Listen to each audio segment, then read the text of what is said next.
തിരുവനന്തപുരം വാമനപുരം നദിയിൽ വീണ് techno park ജീവനക്കാരി മരിച്ചു. കമലേശ്വരം സ്വദേശി അനുപമയാണ് മരിച്ചത്. ഇന്ന് ഉച്ചയോടെയായിരുന്നു അപകടം. RB സനൂപാണ് വിശദാംശങ്ങളുമായി ചേരുന്നത്. സനൂപ്, എങ്ങനെയാണ് അപകടമുണ്ടായത്? വിനിഷ, ഇന്ന് ഉച്ചയ്ക്ക് 2 മണിക്കാണ് അപകടം ഉണ്ടായത്.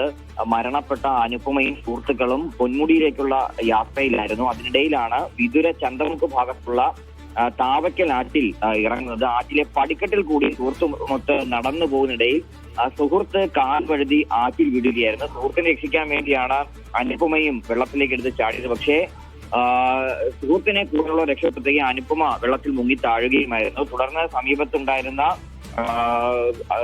മറ്റുള്ളവർ ചേർന്നാണ് അനുപമയെ രക്ഷപ്പെടുത്തി കരയ്ക്ക് എത്തിച്ചത്. പക്ഷേ വിതുര താലൂക്ക് ആശുപത്രിയിൽ കൊണ്ടുപോകുന്ന വഴി തന്നെ മരണപ്പെട്ടു.